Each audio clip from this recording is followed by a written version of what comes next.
वक्रतुंड महाकाय सूर्यकोटि समप्रभ निर्विघ्नं कुरु मे देव सर्वकार्येषु सर्वदा। वक्रतुंड महाकाय सूर्यकोटि समप्रभ निर्विघ्नं कुरु मे देव सर्वकार्येषु सर्वदा। राधे राधे, जय श्री कृष्णा। मैं सीमा सिंह आप सभी धर्म प्रेमियों को सादर प्रणाम करती हूँ। आज मैं आपको पौष मास के महात्म्य का आगे का अध्याय सुनाने जा रही हूँ। एकादशी के दिन श्री कृष्ण भगवान का शिवजी की प्रसन्नता के लिए तप करना और शिवजी के द्वारा श्री कृष्ण भगवान को वरदान देने वाला महात्म्य सुनाने जा रही हूँ। आज के दिन इस महात्म्य को जो कोई भी मनुष्य सुनता है उसे एकादशी व्रत का संपूर्ण फल प्राप्त होता है। राजा जनमेजय जी ने कहा कि हे मुनिवर, आपके मुखार बिंद से यह प्रसंग सुनकर मुझे महान आश्चर्य हो रहा है। जगत गुरु श्री कृष्ण में सारी शक्तियां निहित थी, फिर भी उनका पुत्र प्रसव घर से हर लिया गया। ऐसी घटना कैसे हो सकती है? नगर की रक्षा का समुचित प्रबंध था, सुरक्षित अंतःपुर में प्रसव घर की व्यवस्था थी, फिर भी शंबरासुर ने भीतर प्रवेश करके उस बच्चे को कैसे हर लिया? सत्यवती नंदन व्यास जी, इसका जो कारण है वह हमें बताने का कष्ट करें। तब व्यास जी कहते हैं, हे राजन, माया में अनुपम शक्ति है। मानवों को मूढ़ बना देना इसका स्वाभाविक गुण है। लोग इसे शांभवी कहते हैं। जगत में कौन ऐसा है जो इसके प्रभाव में न आया हो? मनुष्य का जन्म पाते ही सभी मानवोचित गुण उसमें आ जाते हैं। संपूर्ण गुण देह से संबंध रखते हैं। देवता तथा मानव कोई भी इसके नियम का उल्लंघन नहीं कर सकता। भूख, प्यास, नींद, भय, आलस्य, मोह, शोक, संशय, हर्ष, अभिमान, बुढ़ापा, मृत्यु, अज्ञान, ग्लानि, वेर, ईर्ष्या, डाह, मद और श्रम, ये सभी देह के ही रूप हैं। ये सभी देह से ही उत्पन्न होते हैं। हे राजन, सभी पर इनका प्रभाव कुछ न कुछ पड़ता है। भगवान मानव का शरीर धारण करके धराधाम पर पधारे थे, अतः उन्होंने भी मानव लीला के लिए सभी मानवोचित कार्य पूरे किए। इस विषय में अन्यथा विचार करना अवांछनीय है। पहले कंस के भय से भगवान गोकुल में पधारे। कुछ दिनों के बाद जरासंध से भयभीत होकर द्वारका चले गए। फिर उन्होंने रुक्मिणी को हर लिया। सनातन धर्म की मर्यादा जानते हुए भी भगवान श्री कृष्ण उस उत्सव के समय रुक्मिणी हरण में प्रवृत्त हो गए। शंबरासुर द्वारा प्रद्युम्न के हरे जाने पर भगवान श्री कृष्ण शोकाकुल हो उठे। फिर उनका शुभ समाचार पाकर हर्षित हो गए। यूं हर्ष और शोक दोनों परिस्थितियां उन्होंने लीला वर्ण किया। सत्यभामा की आज्ञा मानकर भगवान श्री कृष्ण स्वर्ग में पधारे। वे वहां से कल्प वृक्ष ले आना चाहते थे। रोके जाने पर इंद्र से युद्ध किया और इंद्र से हार गए। अपनी स्त्री के वश होना प्रकट करते हुए भगवान ने कल्प वृक्ष छीन लिया था। सत्यभामा जी बड़ी आदरणीय थी। उनकी प्रतिष्ठा रखने के लिए भगवान वृक्ष में बंध गए। उन अपने प्राणनाथ को सत्यभामा ने दान कर दिया। नारद जी प्रतिग्रह लेने पधारे थे। तत्पश्चात बराबर सुवर्ण देकर श्री कृष्ण चंद्र को बंधन से मुक्त किया। प्रद्युम्न प्रभृति श्रेष्ठ पुत्रों को देखकर जामवती अधीर हो उठी। भगवान श्री कृष्ण से कहा कि हे प्रभु, मुझे भी सुयोग्य पुत्र प्रदान करने की कृपा करें।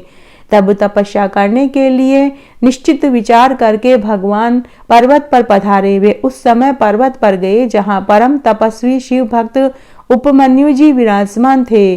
पुत्र अभिलाषी भगवान श्री कृष्ण ने उन महाभाग मुनि को गुरु बनाकर उनसे शैवी दीक्षा ग्रहण की और वहीं रहकर कठिन तपस्या करने लगे। भक्ति पूर्वक तपस्या करने पर छठे महीने में भगवान शंकर प्रसन्न हो गए। सौम्य वेश में पधार कर उन्होंने साक्षात दर्शन दिए। उस समय द्वितीया के चंद्रमा को मस्तक धारण किए हुए भूत भावन भगवान शंकर बैल की सवारी पर वहां पधारे। भगवान शंकर ने महामना श्री कृष्ण को संबोधित करते हुए कहा, हे यदुकुल को आनंदित करने वाले महामते श्री कृष्ण, मैं तुम्हारी उत्तम तपस्या से प्रसन्न हो गया। तुम अभिलक्षित वर मांग लो, मैं देने को तैयार हूँ। मेरा सामना आ जाना संपूर्ण कामनाओं की सिद्धि का सूचक है। अब कोई भी मनोरथ शेष नहीं रह जाएगा। तब व्यास जी कहते हैं, अत्यंत प्रसन्न होकर सामने पधारे हुए भगवान शंकर को देखकर देवकी नंदन महाभाग श्री कृष्ण दंड की भांति उनके चरणों पर प्रेम पूर्वक पड़ गए। फिर मेघ के समान गंभीर वाणी से उन्होंने भगवान शंकर की स्तुति करी। व्यास जी कहते हैं, भगवान श्री कृष्ण अपना मनोभाव व्यक्त कर रहे थे। अभी बात समाप्त नहीं हुई थी कि भगवान शंकर ने उत्तर देना आरंभ कर दिया। हे शत्रुसूदन, श्री कृष्ण तुम्हें बहुत से पुत्र होंगे। 16,108 तुम्हारी स्त्रियां होगी। प्रत्येक स्त्री से 10-10 बालक होंगे। सब में असीम बल होगा। ऐसा कहकर प्रिय दर्शन भगवान शंकर चुप हो गए। महाभाग श्री कृष्ण हाथ जोड़े खड़े थे। भगवती पार्वती उनसे कहने लगी, हे महाभाव श्री कृष्ण, इस जगत में मानवों के सिरमौर बनकर तुम विराजमान रहोगे। उच्च श्रेणी की गृहस्थी में तुम्हारा वास होगा। हे जनार्दन, 100 वर्षों तक सुखमय जीवन व्यतीत करने के पश्चात ब्राह्मण एवं गांधारी के शाप से तुम्हारे कुल का संहार हो जाएगा। शाप के प्रभाव से विवेक नष्ट हो जाने के कारण तुम्हारे सभी पुत्र सम्रागण में उपस्थित होकर आपस में ही लड़कर मर जाएंगे। साथ ही अन्य संपूर्ण यादवों की भी सत्ता नष्ट हो जाएगी। तुम भी अपने बड़े भाई बलराम के साथ अपने धाम में पधार जाओगे। हे प्रभु, यह आगे का कार्यक्रम पहले से ही निर्धारित हो चुका है। इस विषय को लेकर कभी चिंतित मत होना। व्यास जी कहते हैं, इस प्रकार कहकर भगवान शंकर उमा एवं देव वृंद के साथ अंतर्ध्यान हो गए। भगवान श्री कृष्ण ने भी मुनिवर उपमन्यु को प्रणाम करके द्वारका के लिए प्रस्थान किया। हे राजन, मेरा कहा हुआ यह उपाख्यान सर्वोत्तम स्थान रखता है। यह अत्यंत अद्भुत, परम पावन, सनातन एवं संपूर्ण पापों का नाशक है। वेद प्रणीत इस पुराण को जो बड़भागी पुरुष सुनता है, उसके समस्त पाप नष्ट हो जाते हैं और वह भगवती के परम धाम को चला जाता है। एक बार गौतम जी के यश की प्रशंसा देवराज इंद्र ने अपनी सभा में भी कही। उन्होंने कहा, अहो, यह गौतम मुनि हम लोगों के लिए एक कल्प वृक्ष बन गए हैं। तभी तो इन महाभाग के द्वारा हमारे सभी मनोरथ पूर्ण हुए हैं। अन्यथा इस दुष्काल में, जबकि जीने की आशा भी अत्यंत दुर्लभ थी, हमारे लिए कौन हवि प्रदान करता। इस प्रकार मुनिवर गौतम जी 12 वर्ष तक श्रेष्ठ मुनियों के भरण पोषण की व्यवस्था करते रहे। वे पुत्र की भांति उनकी सार संभाल कर रहे थे। इतना होने पर भी गौतम मुनि के मन में अभिमान की गंध तक नहीं थी। उस मुनि ने गायत्री की आराधना के लिए एक श्रेष्ठ स्थान निर्माण करवा रखा था।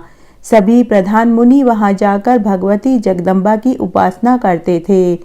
परम भक्ति के साथ तीनों समय, प्रातः, मध्याह्न और साय के समय पूजा करते थे। अब भी उस स्थान पर भगवती का रूप प्रातः काल में बाला, मध्याह्न काल में युवती और साय काल में वृद्धावस्था में दृष्टिगोचर होती थी। एक समय की बात है, नारद मुनि गौतम मुनि के आश्रम में पधारे। उनकी वीणा बज रही थी। वे भगवती के गुणों का गान कर रहे थे। वहां आकर वे पुण्य आत्मा मुनियों की सभा में बैठ गए। गौतम आदि श्रेष्ठ मुनियों ने नारद जी का स्वागत किया। नारद जी गौतम जी के यश संबंधी विविध प्रसंगों का वर्णन करने लगे। उन्होंने कहा कि हे गौतम मुनि, मैं एक बार इंद्र की सभा में गया था। वहां देवराज इंद्र ने आपका यश गाया था। उनका कथन है कि मुनि ने सबका भरण पोषण करके विशाल निर्मल यश प्राप्त किया है। हे मुनिवर, शचीपति इंद्र की बात सुनकर तुम्हें देखने के लिए मैं यहाँ आ गया।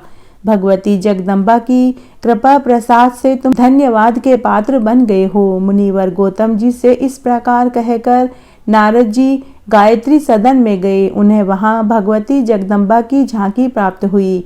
दर्शन करके नारद जी की आंखें प्रसन्नता से खिल उठी। उन्होंने देवी की विधिवत स्तुति करी और पुनः स्वर्ग में चले गए। उस समय वहां जितने भी ब्राह्मण थे, मुनि के द्वारा ही उन सबके भरण पोषण की व्यवस्था होती थी। यह सुना तो वे कृतज्ञ ब्राह्मण गौतम जी के यश को सुनकर ईर्ष्या में जल उठे।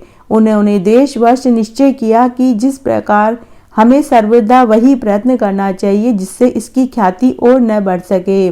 कुछ दिनों के बाद धरातल पर वृष्टि भी होने लगी। हे राजेंद्र, अब संपूर्ण देशों में सुभिक्ष की बातें सुनाई पड़ने लगी। उसे सुनकर वे ब्राह्मण एकत्र हुए और उन्होंने गौतम जी को शाप देने का विचार किया। महाराज, काल की महिमा का वर्णन कौन कर सकता है। हे राजन, उन कृतघ्न ब्राह्मणों ने माया की एक गाय बनाई। उस गाय का शरीर जीर्ण शीर्ण कर रखा था और वह मरना ही चाहती थी। जिस समय मुनिवर गौतम जी हवन यज्ञ आदि कर रहे थे, उस यज्ञशाला में वह गाय उन्होंने पहुंचा दी। मुनि यज्ञ में हुम हुम इन शब्दों का उच्चारण कर रहे थे कि इतने में ही उस गाय के प्राण पखेरु उड़ गए।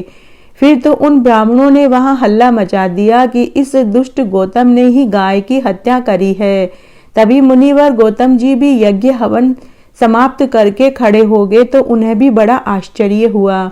उन्होंने थोड़ी देर के लिए आंखें बंद करके पता लगा लिया कि यह सारा क्रिया कराया हुआ ब्राह्मणों का ही है। तब गौतम जी के मन में क्रोध उत्पन्न हुआ, मानो प्रलय काल रुद्र हो जाएगा। उनकी आंखें लाल हो गई और द्वेष करने वाले संपूर्ण ब्राह्मणों को उन्होंने शाप दिया कि अरे अधम ब्राह्मणों, आज से तुम वेद माता गायत्री के ध्यान और उनके मंत्र जप के सर्वदा अनधिकारी हो जाओगे। वेदाक्त यज्ञ और वेद की वार्ताओं से तुम अधम ब्राह्मणों का सर्वदा अनधिकार हो जाएगा। शिव जी की उपासना करना, शिव मंत्र का जाप करना, शिव संबंधी शास्त्रों का अध्ययन भी तुम्हारे लिए अनधिकार हो जाएगा। भगवती श्री देवी का ध्यान, कथा का श्रवण भी तुम्हारे लिए अधिकार में नहीं रहेगा। देवी के मंत्र, देवी के स्थान, देवी के अनुष्ठान भी तुम्हारे लिए अनधिकार हो जाएंगे। तुम सदा अधर्मी कहे जाओगे। देवी का उत्सव देखना, देवी के नामों का कीर्तन करना सब तुम्हारे अधिकार में नहीं रहेगा। देवी भक्त के समीप जाना, देवी भक्तों की अर्चना करना सब तुम्हारे अनधिकार में रहेगा। शिव भगवान का उत्सव देखना, शिव भक्त का सम्मान करने से भी तुम्हारा अधिकार में नहीं रहेगा, जिससे तुम सदा अधर्मी ब्राह्मणों के श्रेणी में गिने जाओगे। रुद्राक्ष, बेल पत्र, शुद्ध भस्म धारण करने से तुम हमेशा हमेशा के लिए वंचित हो जाओगे। श्रोत और स्मार्त संबंधी सदाचार तथा ज्ञान मार्ग में तुम्हारी गति नहीं रहेगी। तुम सदा अधर्मी ब्राह्मण समझे जाओगे। नित्य कर्म आदि के अनुष्ठान, अग्निहोत्र आदि के साधन भी तुम्हारे अधिकार में नहीं रहेंगे। स्वाध्याय, अध्ययन, प्रवचन, गो आदि दान, पितरों के श्राद्ध, हे ब्राह्मण धर्मों सब तुम उनसे विमुख हो जाओगे। कृच्छ, चांद्रायन, प्रायश्चित व्रत में तुम्हारा सदा के लिए अनधिकार हो जाएगा। पिता, माता, पुत्र, भ्राता, कन्या, भार्या का विक्रय करने वाले व्यक्ति के समान ही तुम नीच ब्राह्मण की श्रेणी में गिने जाओगे। ए अधर्मी ब्राह्मणों, वेद का विक्रय करने वाले, तीर्थ धर्म बेचने में लगे हुए नीच व्यक्तियों को जो गति मिलती है वही गति तुम्हें प्राप्त होगी। तुम्हारे वंश में उत्पन्न स्त्री पुरुष मेरे दिए हुए शाप से दग्ध होकर जल जाएंगे। बहुत कहने से क्या प्रयोजन है। गायत्री नाम से प्रसिद्ध मूल प्रकृति भगवती जगदम्बिका का अवश्य ही तुम पर महान कोप होगा।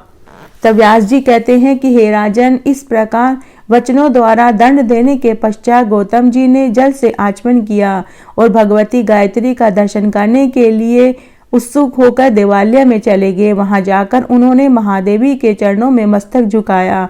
परम आदरणीय देवी भी ब्राह्मण के इस कृतज्ञता को देखकर स्वयं अपने मन में विचार कर रही थी। उस समय भी देवी का मुख कमल आश्चर्य से युक्त दिखाई दे रहा था। आश्चर्य से संपन्न मुख वाली भगवती गायत्री मुनिवर गौतम जी से कहने लगी कि हे महाभाग, सर्प के लिए दिया हुआ दूध भी विष को ही बढ़ाने वाला होता है, इसलिए तुम धैर्य धारण करो। कर्म की ऐसी ही विपरीत गति है। इसके बाद भगवती जगदम्बा को प्रणाम करके मुनि वापस अपने आश्रम में आ गए। उसके बाद शाप से दग्ध होने के कारण उन ब्राह्मणों ने जितना वेदा अध्ययन किया था वह सब उनका गायब हो गया। गायत्री मंत्र भी उनके अनभ्यस्त हो गए। वह एक अत्यंत भयानक दृश्य उनके सामने उपस्थित हो गया। वे सब एकत्र होकर पश्चाताप करने लगे और वे वापस मुनि के सामने दंडवत होकर पृथ्वी पर पड़कर उनसे प्रणाम करके अपनी गलती की क्षमा मांगने लगे। तब मुनि को उनके ऊपर दया आ गई। तब मुनि ने ब्राह्मणों से कहा कि हे ब्राह्मणों, जब तक भगवान श्री कृष्ण का अवतार नहीं होगा तब तक तुम इसी कुंभी पाक नरक में पड़े रहोगे, क्योंकि मेरा वचन मिथ्या नहीं हो सकता। यह तुम्हें समझ लेना चाहिए। इसके बाद तुम लोगों का भूमंडल पर कलयुग में जन्म होगा। मेरी कही हुई ये सभी बातें सत्य होगी, ये अन्यथा नहीं हो सकती। यदि तुम्हें शाप से मुक्त होने की इच्छा है तो तुम सब लोगों के लिए ये परम आवश्यक है कि भगवती गायत्री के चरण कमल की उपासना करो। हे राजन, इस प्रकार कहकर ब्राह्मणों को विदा करने के पश्चात यह सब कुछ प्रारब्ध का ही प्रभाव है, ये विचार करता हुआ मुनि ने अपना चित्त शांत कर लिया। हे राजन, यही कारण है कि भगवान श्री कृष्ण के परम धाम पर पधार जाने पर कलयुग आ गया। तब कुंभीपाक नरक से पड़े ये ब्राह्मण निकल आए और भूमंडल पर इनकी उत्पत्ति हुई। पूर्व काल में जितने ब्राह्मण शाप से दग्ध हो चुके थे, वे त्रिकाल संध्या से हीन तथा गायत्री की भक्ति से विमुख होकर ब्राह्मण की जाति में उत्पन्न हुए। उस शाप के प्रभाव से ही वेद के प्रति उनमें श्रद्धा नहीं रही और वे पाखंड का प्रचार करने लगे। वे अग्निहोत्र आदि सत्कर्म नहीं करते थे तथा उनके मुख से सदा और स्वाहा का उच्चारण नहीं होता। उन सब के दंडित होने पर उनके द्वारा दुराचार का ही प्रचार हुआ। बहुत से लंपट तो ऐसे हैं जो अत्यंत दुराचारी होकर पर स्त्रियों के साथ कुत्सित व्यवहार होने के कारण अपने घृणित कर्म के प्रभाव से कुंभीपाक नरक में पड़े हैं। इस तरह आज मैंने आपको पौष मास का महात्म्य सुनाया। आशा करती हूँ यह आपको जरूर पसंद आएगा। मेरे साथ बने रहने के लिए आपका धन्यवाद। आगे के महात्म्य के लिए भी आप इसी तरह मेरे साथ बने रहें। धन्यवाद।